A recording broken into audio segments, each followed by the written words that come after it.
San Francisco Cruise Port promises to be an adventure anytime, but when you're lucky enough for your ship to stay overnight, double that for a do-it-yourselfer. We took advantage of the extended stay to explore the city on foot and then tooling around the next day in perfect Bay Area style, the Waymo robocar. Here's how old school charm and new school tech made my San Francisco adventure unforgettable, and how it can for you too. I'm Troy, and this is the Port Lowdown. In our previous San Francisco video, here's a link, we explored indoor rainy day activities all within walking distance to the port, like the Exploratorium and cool under-the-radar spots at Fisherman's Wharf. This time, we had good weather and 2 full days. By the way, try to get up early for the sail-in, which is, well, one of the great approaches of the world, alongside Istanbul and New York City. Sure, I got up at 5 a.m., but seeing and experiencing this was well worth it. And bundle up, it was cold. The main port here is along the Embarcadero at Pier 27, which is a massive embarkation terminal with all the bells and whistles. But you also might dock at older nearby ports, which is what happened to us when we landed at Pier 35, since we're not processing luggage. Now, this was a classic dock. Okay, this is definitely old school. Nice, because, you know, the bus is indoors. Right. You're protected from the elements. Yeah, you're protected from the elements, right. And then that gangway is like the best gangway I've seen, except until the end.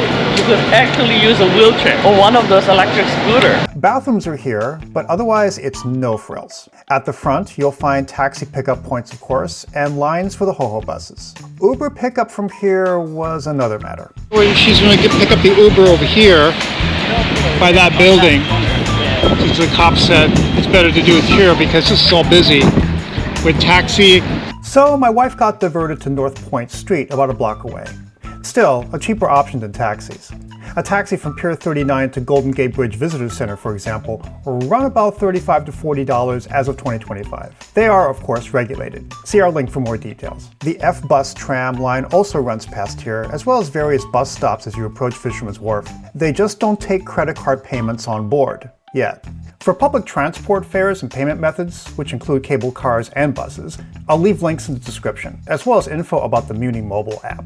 And there are bike rentals across the street too, if you're feeling strong enough to conquer those hills.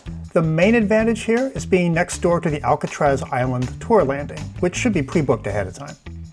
It's also the start of Fisherman's Wharf, with tourist mainstays Pier 39 and entry points to the cable cars at Powell and Mason, or Powell and Hyde. But we, my friends, are starting the San Francisco story on our own 2 feet. First up, we tackled the Greenwich Steps, a beautiful, slightly challenging stairway that feels like a secret garden path.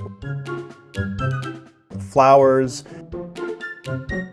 private entryways, looking back at your ship from above, and my hurting thighs. So why the effort? First, the Coit Tower, that elegant Art Deco column piercing the sky. Panoramic views from the top are quite amazing. Second, once you're done enjoying the top, it's a lovely downhill shortcut to North Beach, also known as Little Italy. It's a hip, lively area that still feels authentic with that counterculture edge the city is famous for.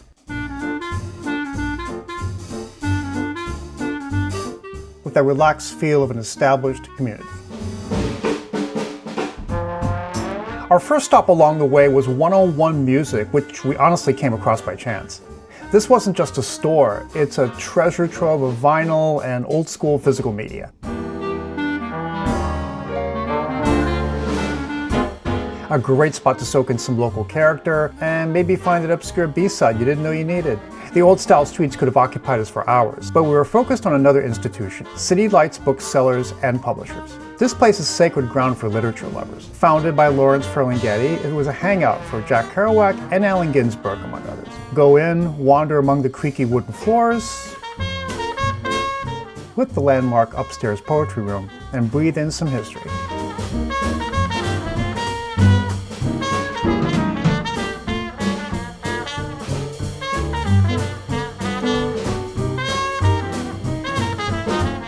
Right next to City Lights and bordering Chinatown lies Jack Kerouac Alley, a vibrant, mural-lined passage, leading you from the beat Bohemia straight into the bustling heart of Chinatown, one of the oldest and largest in North America. Then, just around the corner, we stumbled upon this store, Zodiac Images. This place was an experience.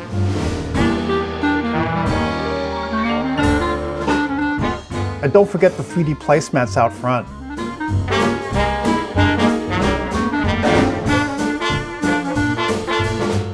Along Chinatown, one could wander for hours.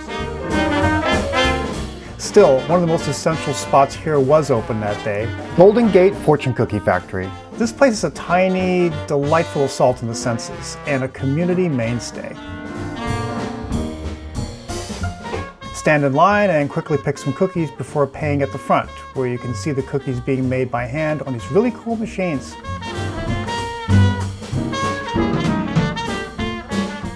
Also grab a sample of fresh, flat, unfolded cookies, or even a giant one. And yeah, you can get custom fortunes made. But the best part was when the owner figured out my son was adopted from China. Look at that. You're lucky, man. Very lucky. Take care of him, okay? He's trying. This one is for your dad, not for you. Okay? So he didn't take the money. No, right? He just figured out that you... Wanna know why? Because I look Asian, you look white. I know that, but I'm saying. Yeah. Our final walking destination for the day was the Cable Car Museum. If you ever wondered how these iconic cable cars actually work, this is the place. It's a working museum, meaning you're literally standing over the giant winding wheels and whirring cables that pull the cars up and down San Francisco's hills. Did you know that these cables have to keep moving constantly? It's fascinating, it's free, and it gives you a whole new appreciation for this historic transport system and the era they came from. So we were done walking for the day. So enter Waymo. Now, San Francisco is an AI hub, and Waymo is a big player here. Like, they seem to be everywhere, making door-to-door rides all over the city, perfect for across-town jumps. And using it is surprisingly simple. You download the app, you set up your account just like Uber. You just tell it where you are and where you want to go, just like any other rideshare app. Difference? No driver. Now when the car arrives, your account name is linked to the ride. It's a bit of a trick figuring exactly where the Waymo will pick you up, but you'll use a pin location exactly like Uber. In fact, if you're used to Uber, this won't be much different. Oh, it's opening up. Check that your account name is on the screen. And we do start ride. Hello from Waymo. As we get going, just give us 1 minute to cover a few riding tips.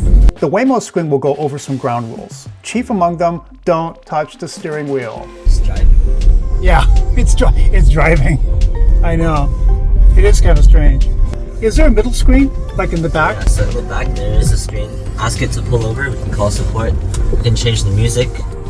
Other than that, you can play tunes on the touchscreen, watch Waymo as they navigate, with grace and skill, road closures and busy streets, and mostly conduct the ride with calm, professional quiet. No driver aggression here. Feels like a quiet oasis, really. The driver doesn't talk much, so if you're looking for conversation, this ain't it. Now, Waymo will drop you off the best calculated spot for your destination, which may not always be right in front. By the way, we're not sponsored by Waymo. This was my first time using the service and wanted to share the experience. And honestly, I did enjoy it, even though the service was slightly more expensive than Uber. I liked the peace, the reliability, and the novelty. It was kind of fun. By the way, if you love venturing forth on port days, be sure to like and consider subscribing. We're investigating new port destinations and ships to report back to you. Now, day 2 allowed us, with the help of Waymo, to really bounce around the city. First stop, Golden Gate Bridge, specifically the parking lot for the visitor center. Now, while we arrived in futuristic style, it's good to know there are other ways to get there. There's the number 28 bus heading for Daly City from Fisherman's Wharf, the Golden Gate Bridge parking lot. When coming back, make sure the same bus number is heading towards Fisherman's Wharf. Bathrooms are at the parking lot area, and they are okay, serviceable. Now, inside and out, there's a wealth of information here, and outdoor exhibits that tell the incredible story of how this engineering marvel was even conceived and built. It really deepens your appreciation for what you're looking at. Of course, you can walk out to the bridge itself, but what really caught my eye were these hiking trails that snake down the hill from the plaza, Battery East. From the parking lot, head down the hill, turn left, and go to Battery East. These paths lead you towards the bay, offering incredible, less crowded vantage points of the bridge, Alcatraz, and the city skyline. Next, we Waymo just outside Golden Gate Park and walked a short way to the stunning Conservatory of Flowers. It first opened its delicate glass doors way back in 1879, making it the oldest public wood and glass conservatory in North America and the oldest building in Golden Gate Park. Inside this living, breathing time capsule are 1,700 species of rare and exotic plants from all over the world. Gotta admit, I kind of felt bad for this guy. And on the day we were there, it was free. Just outside the conservatory was a beautiful lawn area, perfect for play and group shots. Looking at the map of this 1,000-acre park, it was tempting to do a full day here, with the Dion Museum, California Academy of Sciences, and Japanese Tea Garden to name just a few. Luckily for those with limited cruise time, there's a fantastic free shuttle system, hitting many of the major attractions while saving your time and legs. Finally, we walked a short distance north to visit Cinderella Bakery and Cafe. This place is a local institution, famous for its delicious Russian pastries and other Eastern European goodies. A little bit too meat. The meat is delicious. Whoa, Look at that. That egg? it's gushing with liquid. Butter. It's cozy, it's authentic, and the perfect spot for a unique and affordable lunch or snack. Walking and using Waymo gave us the best of both worlds here. San Francisco is best experienced on foot, with all its quirky neighborhoods and urban hiking, but Waymo cut down the exhaustion factor when we needed it most. Now, if you haven't seen our first San Francisco video, give it some love down here when we discuss other hidden gems close to the port. And keep those comments coming. We're grateful for the opportunity to serve you and hear your experiences. Happy travels!